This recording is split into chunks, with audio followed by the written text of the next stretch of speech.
Welcome to Ajit study centre. दोस्तों, आज हम पढ़ेंगे भारत के वायसराय से बनने वाले सभी ऑब्जेक्टिव्स को। दोस्तों, इससे पहले कि अगर आप बंगाल का गवर्नर जनरल तथा भारत का गवर्नर जनरल का वीडियो नहीं देखे हैं तो डिस्क्रिप्शन बॉक्स में उसका लिंक दिया गया है, आप उस वीडियो को अवश्य देखें। तो दोस्तों, चलिए शुरू करते हैं भारत के वायसराय से बनने वाले सभी ऑब्जेक्टिव्स क्वेश्चंस को। पहला में देखते हैं लॉर्ड कैनिंग। लॉर्ड कैनिंग का जो कार्यकाल है वो 1856 से 1862 ईस्वी तक होता है। ये भारत के प्रथम वायसराय बनते हैं। 1857 की जब क्रांति होती है उस समय लॉर्ड कैनिंग भारत के प्रथम वायसराय नियुक्त किए जाते हैं, यानी कि लॉर्ड कैनिंग के समय ही 1857 का विद्रोह हुआ था। 1858 का अधिनियम के तहत प्रथम वायसराय बनते हैं। लॉर्ड कैनिंग जो है वो 1858 के जो अधिनियम है उसके तहत लॉर्ड कैनिंग को प्रथम वायसराय बनाया जाता है। इसके अलावा दोस्तों, लॉर्ड कैनिंग के समय में ही भारतीय दंड संहिता आईपीसी की धारा की स्थापना हुई थी 1860 ईस्वी में। विधवा पुनर्विवाह अधिनियम 1856 ईस्वी को लाया गया था। विधवा पुनर्विवाह जो है वो लॉर्ड कैनिंग के समय ही लाया गया था। कब लाया गया था? तो 1856 ईस्वी में। 1857 ईस्वी में कलकत्ता, बंबई, मद्रास में विश्वविद्यालय की स्थापना की गई थी लॉर्ड कैनिंग के समय में ही। और तो और व्यापंगत का सिद्धांत यानी कि राज्य विलय की नीति, जिसे डॉक्ट्रिन ऑफ लैप्स या हड़प की नीति कहा जाता है, जो पिछला वीडियो में हम लोगों ने देखा था कि लॉर्ड डलहौजी के शासनकाल में आया था, उसे समाप्त कर दिया गया। तो व्यापंगत का सिद्धांत को समाप्त करने का श्रेय किसे जाता है? तो लॉर्ड कैनिंग को जाता है। इसके बाद वायसराय बन करके आते हैं लॉर्ड मेयो। लॉर्ड मेयो का कार्यकाल रहता है 1869 से 1872 ईस्वी तक। इनसे संबंधित ऑब्जेक्टिव्स को देखते हैं। 1872 ईस्वी में लॉर्ड मेयो के कार्यकाल के दौरान ही भारत में पहली जनगणना हुई थी। तो भारत में पहली जनगणना कब हुई थी? बहुत इंपॉर्टेंट क्वेश्चन है दोस्तों, हर एक कॉम्पिटेटिव एग्जाम में पूछा जाता है। तो भारत में पहली जनगणना हुई थी 1872 ईस्वी में। किसके शासनकाल में? तो लॉर्ड मेयो के शासनकाल में। 1872 ईस्वी में ही कृषि विभाग की स्थापना की गई थी लॉर्ड मेयो के काल में ही। लॉर्ड मेयो की हत्या पोर्ट ब्लेयर में एक अफगान के द्वारा कर दिया जाता है। राजस्थान के अजमेर में मेयो कॉलेज की स्थापना की गई है। फिर आगे वायसराय बनकर के आते हैं लॉर्ड लीटन। लॉर्ड लीटन का कार्यकाल होता है 1876 ईस्वी से 1880 ईस्वी तक। इनसे संबंधित क्वेश्चन को देखते हैं। 1878 ईस्वी में प्रथम अकाल आयोग की नियुक्ति की गई थी रिचर्ड अस्ट्रेजी की अध्यक्षता में। वर्नाकुलर प्रेस एक्ट जो 1878 ईस्वी के द्वारा भारतीय समाचार पत्रों पर प्रतिबंध लगाया गया था। तो भारतीय समाचार पत्र पर जो प्रतिबंध लगाया गया था किस एक्ट के तहत? तो वर्नाकुलर प्रेस एक्ट के तहत। कब किया गया था? 1878 ईस्वी में। इस वर्नाकुलर प्रेस एक्ट के तहत क्या था दोस्तों? तो इसके अंतर्गत यदि किसी अखबार में कोई आपत्तिजनक चीज जो जब छपती थी तो सरकार क्या करती थी कि उसकी प्रिंटिंग प्रेस सहित उसकी जितनी संपत्ति होती थी उसको जब्त कर लेती थी। तो वर्नाकुलर प्रेस एक्ट किसके शासनकाल में पारित हुआ था? तो लॉर्ड लीटन के कार्यकाल में ही। आगे देखते हैं भारतीय शस्त्र अधिनियम 1878 ईस्वी के द्वारा शस्त्र रखना अपराध माना जाता है। आज हम लोग जो शस्त्र नहीं रख सकते हैं तो वो भारतीय शस्त्र अधिनियम 1878 के द्वारा ही इसे अपराध घोषित किया गया था। तो ये किसके समय में हुआ था? तो लॉर्ड लीटन के समय में ही। सिविल सेवा में परीक्षा की आयु 21 वर्ष की आयु से घटा करके 19 वर्ष कर दी गई थी। साहित्य जगत में अत्यधिक रुचि के कारण लॉर्ड लीटन को ओवन मेरिडिथ के नाम से जाना जाता है। बहुत बार एग्जाम में पूछा भी गया है कि ओवन मेरिडिथ के नाम से किसे जाना जाता है? तो लॉर्ड लीटन को जाना जाता है। आगे जो वायसराय बन करके आते हैं वो है लॉर्ड रिपन। लॉर्ड रिपन का कार्यकाल 1880 से 1884 के बीच होता है। इनसे संबंधित ऑब्जेक्टिव्स देखते हैं। फ्लोरेंस नाइटिंगेल ने लॉर्ड रिपन को भारत का उद्धारक कहा था। तो भारत का उद्धारक लॉर्ड रिपन को किसने कहा था? तो फ्लोरेंस नाइटिंगेल ने कहा था। स्थानीय स्वायत्त शासन यानी कि नगर पालिका का जनक किसे कहा जाता है? तो लॉर्ड रिपन को। 1881 ईस्वी में प्रथम नियमित जनगणना प्रारंभ की थी। लॉर्ड रिपन के शासनकाल में 1881 ईस्वी में प्रथम नियमित जनगणना प्रारंभ की थी। 1881 ईस्वी में प्रथम कारखाना अधिनियम को भी लाया गया था। किसके शासनकाल में लाया गया था? तो लॉर्ड रिपन के शासनकाल में लाया गया था। 1882 ईस्वी में हंटर कमीशन का गठन हुआ था। हंटर कमीशन का गठन कब हुआ था? 1882 ईस्वी में हुआ था, लॉर्ड रिपन के कार्यकाल में। ये हंटर कमीशन क्या था? तो प्राथमिक शिक्षा से संबंधित कुछ सुझाव देता था हंटर कमीशन। 1882 ईस्वी में वर्नाक्युलर प्रेस एक्ट को समाप्त कर दिया गया था। जो Vernacular Press Act Lord Lytton के समय में आया था वह लॉर्ड रिपन के समय में समाप्त कर दिया गया था 1882 ईस्वी में। इल्बर्ट बिल विवाद 1884 ईस्वी के कारण लॉर्ड रिपन ने त्यागपत्र दे दिया था। ये क्या था ये इल्बर्ट बिल विवाद? तो भारतीय न्यायाधीशों को ब्रिटिश न्यायाधीशों के समान करने के लिए, यानी कि जो ब्रिटिश न्यायाधीश जो होते थे और जो भारतीय न्यायाधीश होते थे दोनों के बीच काफी डिफरेंस होता था। डिफरेंस किस रूप में होता था? तो जो ब्रिटिश न्यायाधीश होते थे उनकी सैलरी अधिक होती थी और तो और उनकी भत्ता आदि जो होते थे वो अधिक होती थी। उनके मुकाबले में अगर भारतीय न्यायाधीश को देखा जाए तो इनकी सैलरी भी कम होती थी, भत्ता आदि भी कम होते थे। तो इस तरह से उनसे मतभेद किया जाता था और इसी कारण से इल्बर्ट बिल विवाद 1884 ईस्वी में उभर करके सामने आया था, जिसके कारण लॉर्ड रिपन जो है वो त्यागपत्र दे देते हैं। आगे देखते हैं दोस्तों लॉर्ड कर्जन। लॉर्ड कर्जन का कार्यकाल 1899 से 1905 ईस्वी तक होता है। ये जो है लॉर्ड कर्जन वे सर्वाधिक अलोकप्रिय वायसराय के नाम से जाने जाते हैं। अलोकप्रिय वायसराय के रूप में जाने जाते हैं लॉर्ड कर्जन। 1905 ईस्वी में बंगाल का प्रथम विभाजन हुआ था लॉर्ड कर्जन के समय में ही। 1902 ईस्वी में टॉमस रैले की अध्यक्षता में विश्वविद्यालय आयोग का गठन हुआ था। 1904 ईस्वी में भारतीय विश्वविद्यालय अधिनियम पारित हुआ था लॉर्ड कर्जन के समय में ही। ऐतिहासिक इमारतों की सुरक्षा और मरम्मत के लिए भारतीय पुरातत्व विभाग की स्थापना की थी। किसने भारतीय पुरातत्व विभाग की स्थापना की थी दोस्तों? तो लॉर्ड कर्जन ने स्थापना की थी। और तो और सिंचाई आयोग, पुलिस आयोग और विश्वविद्यालय आयोग की स्थापना भी की थी लॉर्ड कर्जन ने। आगे देखते हैं हम लोग लॉर्ड मिंटो द्वितीय। लॉर्ड मिंटो द्वितीय का कार्यकाल 1905 से लेकर के 1910 ईस्वी तक है। इनके कार्यकाल के दौरान फूट डालो और राज करो का नारा दिया गया था। 1906 ईस्वी में ढाका में मुस्लिम लीग की स्थापना की गई थी। किसके द्वारा? तो सलीमुल्लाह खां और आगा खां के नेतृत्व में किया गया था। उस समय भारत के जो वायसराय थे वो लॉर्ड मिंटो द्वितीय थे जब मुस्लिम लीग का स्थापना किया गया था। इनके ही शासनकाल में 1907 ईस्वी में कांग्रेस का विभाजन हो गया था नरम दल और गरम दल में। लॉर्ड मिंटो द्वितीय के शासनकाल में ही 1909 ईस्वी में मुस्लिमों के लिए पृथक निर्वाचन की व्यवस्था की गई थी और मार्ले मिंटो सुधार 1909 ईस्वी में ही किया गया था। इनके शासनकाल में गवर्नर जनरल की काउंसिलिंग में एपी सिन्हा की नियुक्ति हुई थी। आगे हम लोग देखते हैं लॉर्ड हार्डिंग द्वितीय। लॉर्ड हार्डिंग द्वितीय का कार्यकाल 1910 से 1916 ईस्वी तक होता है। इनके समय में बंगाल विभाजन को रद्द कर दिया जाता है। 1911 ईस्वी में दिल्ली दरबार की स्थापना की गई थी।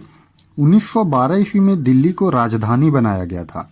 बहुत इंपॉर्टेंट क्वेश्चन है कि दिल्ली को भारत का राजधानी कब बनाया गया था? तो 1912 ईस्वी में बनाया गया था।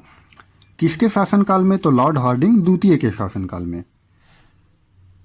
1916 ईस्वी में मदन मोहन मालवीय द्वारा BHU यानी कि बनारस हिंदू यूनिवर्सिटी की स्थापना की गई थी लॉर्ड हार्डिंग द्वितीय के समय में, और इनके ही समय में प्रथम विश्व युद्ध प्रारंभ हुआ था। प्रथम विश्व युद्ध 1914 ईस्वी में स्टार्ट हुआ था लॉर्ड हार्डिंग द्वितीय के शासनकाल में ही। आगे हम लोग देखते हैं लॉर्ड चेम्सफोर्ड। लॉर्ड चेम्सफोर्ड का कार्यकाल 1916 से 1921 ईस्वी तक होता है। इसके शासनकाल में होम रूल आंदोलन 1916 हुआ था। 1916 ईस्वी में होम रूल आंदोलन हुआ था। 1919 ईस्वी में रॉलेट एक्ट पारित किया गया था और 1919 ईस्वी में जालियांवाला बाग हत्याकांड लॉर्ड चेम्सफोर्ड के शासनकाल में ही हुआ था। और तो और 1919 ईस्वी में खिलाफत आंदोलन भी हुआ था। 1920 ईस्वी में असहयोग आंदोलन भी हुआ था।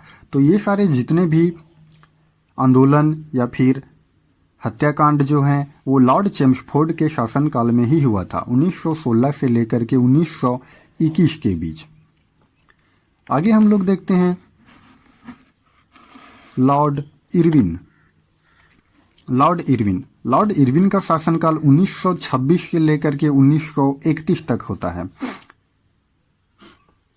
लॉर्ड इरविन के कार्यकाल में सैमन कमीशन भारत आया था 1928 ईस्वी में। लॉर्ड इरविन के काल में ही नेहरू रिपोर्ट जारी किया गया था 1928 ईस्वी में ही। किसकी अध्यक्षता में? तो मोतीलाल नेहरू की अध्यक्षता में नेहरू रिपोर्ट जारी किया गया था। यह क्वेश्चन बार बार एग्जाम में आता है और स्टूडेंट गलती कर देते हैं। इन नेहरू रिपोर्ट जो था वो मोतीलाल नेहरू की अध्यक्षता में किया गया था, न कि पंडित जवाहरलाल नेहरू की अध्यक्षता में। यहाँ पर स्टूडेंट्स जो हैं वो पंडित जवाहरलाल नेहरू एग्जाम में मार करके आ जाते हैं, जो गलत है। यहाँ पर ध्यान रखना है कि नेहरू रिपोर्ट 1928 में जारी हुआ था लॉर्ड इरविन के कार्यकाल के दौरान मोतीलाल नेहरू की अध्यक्षता में। इनके शासनकाल में 5 मार्च 1931 ईस्वी को गांधी इरविन समझौता हुआ था। इनके ही कार्यकाल में तीनों गोलमेज सम्मेलन जो हुए थे, प्रथम गोलमेज सम्मेलन 1930 ईस्वी में, द्वितीय 1931 में और तृतीय 1932 ईस्वी में, यानी कि तीनों गोलमेज सम्मेलन किसके शासनकाल में हुआ था? तो लॉर्ड इरविन के शासनकाल में हुआ था। यहाँ पर ध्यान देने वाली बात यह है कि सिर्फ 1931 का जो द्वितीय गोलमेज सम्मेलन होता है इसमें कांग्रेस की ओर से गांधी जी भाग लेते हैं, और प्रथम, द्वितीय और तृतीय तीनों गोलमेज सम्मेलन में डॉक्टर भीमराव अंबेडकर भाग लिए थे। क्वेश्चन यहाँ से पूछा जाता है कि कांग्रेस किस गोलमेज सम्मेलन में भाग लिया था? तो सिर्फ द्वितीय गोलमेज सम्मेलन में भाग लिया था। महात्मा गांधी के द्वारा सविनय अवज्ञा आंदोलन चलाया गया था लॉर्ड इरविन के कार्यकाल में ही। आगे हम लोग देखते हैं लॉर्ड लिनलिथगो। लॉर्ड लिनलिथगो 1936 से 1943 ईस्वी तक इनका शासनकाल रहता है। इनके शासनकाल में द्वितीय विश्व युद्ध में बिना पूछे शामिल होने की घोषणा से कांग्रेस के जो पूरे मंत्रिमंडल के द्वारा त्यागपत्र दे दिया गया था 1939 ईस्वी में।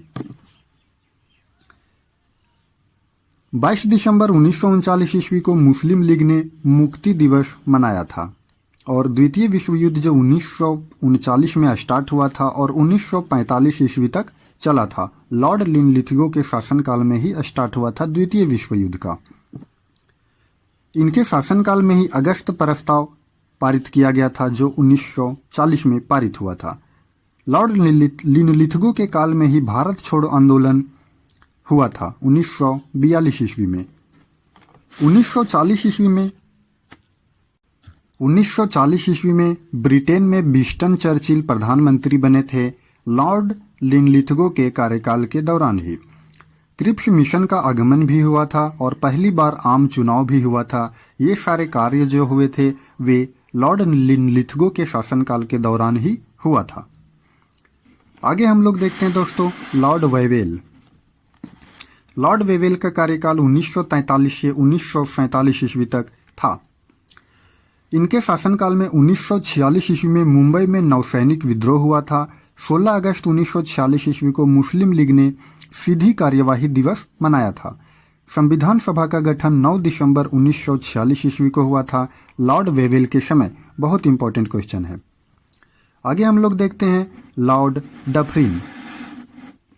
लॉर्ड डफरिन का कार्यकाल होता है 1884 से लेकर के 1888 ईस्वी तक। इनके ही शासनकाल में 1885 ईस्वी में बम्बई में एवो ह्यूम की अध्यक्षता में भारतीय राष्ट्रीय कांग्रेस की स्थापना की गई थी। बहुत इंपॉर्टेंट क्वेश्चन है हर एक एग्जाम के दृष्टिकोण से कि भारतीय राष्ट्रीय कांग्रेस की स्थापना किसके शासनकाल में हुआ था, तो लॉर्ड डफरिन के शासनकाल में हुआ था। कब हुआ था? 1885 ईस्वी में हुआ था। किसकी अध्यक्षता में हुआ था? तो एवो ह्यूम की अध्यक्षता में हुआ था। आगे हम लोग देखते हैं दोस्तों लॉर्ड रीडिंग। लॉर्ड रीडिंग का कार्यकाल 1921 से 1926 ईस्वी तक था। इसके शासनकाल में क्या हुआ था? तो चौरा चौरी कांड, काकोरी रेल कांड और भारत में सिविल सेवा परीक्षा की शुरुआत लॉर्ड रीडिंग के शासनकाल के दौरान ही हुआ था। आगे हम लोग देखते हैं लॉर्ड वेलिंगटन। लॉर्ड वेलिंगटन का कार्यकाल है, हालांकि ये सबसे क्वेश्चन बहुत कम मात्रा में पूछी जाती है तो इसको हम लोग लास्ट में पढ़ रहे हैं। लॉर्ड वेलिंगटन का कार्यकाल 1931 से 34 तक रहता है। भारत सरकार अधिनियम 1935 पारित हुआ था लॉर्ड वेलिंगटन के कार्यकाल के दौरान ही। इस अधिनियम में कुल 321 धाराएं एवं 10 सूचियों का समावेश था। इसके तहत केंद्र में द्वैध शासन की व्यवस्था की गई थी और इसके तहत बर्मा म्यांमार को भारत से अलग कर दिया गया था। ये इंपॉर्टेंट क्वेश्चन है। और इसी अधिनियम के तहत 1935 के अधिनियम के तहत एक संघीय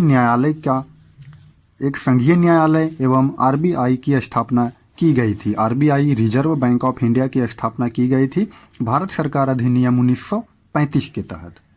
आगे हम लोग देखते हैं लॉर्ड माउंटबेटन। 1947 से 1948 ईस्वी तक इनका कार्यकाल रहता है।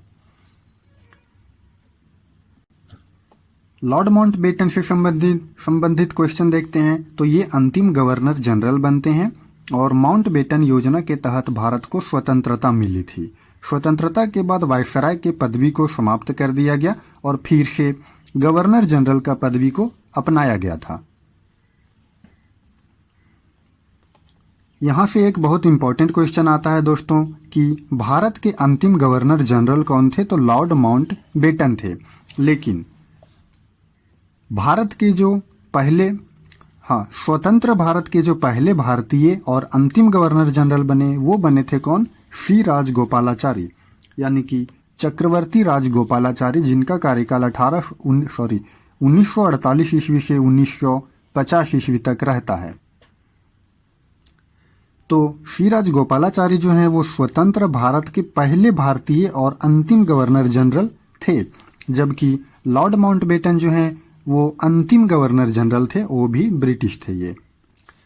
लेकिन जब भारत 1947 ईस्वी में स्वतंत्र हो जाता है तब सी राजगोपालाचारी को पहले और अंतिम गवर्नर जनरल बनाया जाता है। आगे हम लोग देखते हैं लॉर्ड लॉरेंस। लॉर्ड लॉरेंस भी थोड़ा इंपॉर्टेंट है। इसके शासनकाल में क्या हुआ था? तो प्रथम समुद्री टेलीग्राफ की शुरुआत की गई थी। आगे हम लोग देखते हैं लॉर्ड लैंसडाउन। लॉर्ड लैंसडाउन के शासनकाल में क्या हुआ था? तो भारत और अफगानिस्तान के बीच डूरंड रेखा का निर्धारण किया गया था। भारत और अफगानिस्तान के बीच जो सीमा रेखा जो पहले थी वो डूरंड रेखा के नाम से जानी जाती थी, जो वर्तमान में पाकिस्तान और अफगानिस्तान के बीच का सीमा रेखा है, डूरंड रेखा। तो ये डूरंड रेखा जो है वो लॉर्ड लैंसडाउन के कार्यकाल के दौरान निर्धारण किया गया था। थोड़ा और यहाँ पर वीवीआई क्वेश्चन देख लेते हैं दोस्तों। यहाँ पर लॉर्ड एल्गिन द्वितीय का कथन है। लॉर्ड एल्गिन द्वितीय का क्या कथन है वो देखते हैं। लॉर्ड एल्गिन द्वितीय ने कहा था कि भारत को तलवार के बल पर विजित किया गया है और तलवार के बल पर ही इसकी रक्षा की जाएगी। तो ये कथन अगर एग्जाम में पूछा जाए कि भारत को तलवार के बल पर विजित किया गया है और तलवार के बल पर ही इसकी रक्षा की जाएगी, यह कथन किसका है? तो यह कथन है लॉर्ड एल्गिन द्वितीय का। आगे हम लोग देखते हैं दोस्तों 1946 ईस्वी में लॉर्ड वेवेल के समय ब्रिटेन में चुनाव हुआ था, जिसके तहत विंस्टन चर्चिल प्रधानमंत्री पद से हट गए थे और क्लीमेंट एटली ने नए प्रधानमंत्री के रूप में पदभार संभाला था। क्लीमेंट एटली ने घोषणा की कि भारत को जून 1948 तक आज़ाद कर दिया जाएगा। इसके लिए लॉर्ड माउंटबेटन को अंतिम गवर्नर जनरल बना करके भेजा। और भारत को 15 अगस्त 1947 ईस्वी में आज़ाद कर दिया गया था लॉर्ड माउंटबेटन योजना के तहत। तो दोस्तों, कैसी लगी हमारी वीडियो? हमें लाइक, कमेंट और सब्सक्राइब करके ज़रूर बताएं और वीडियो को शेयर करना ना भूलें। धन्यवाद।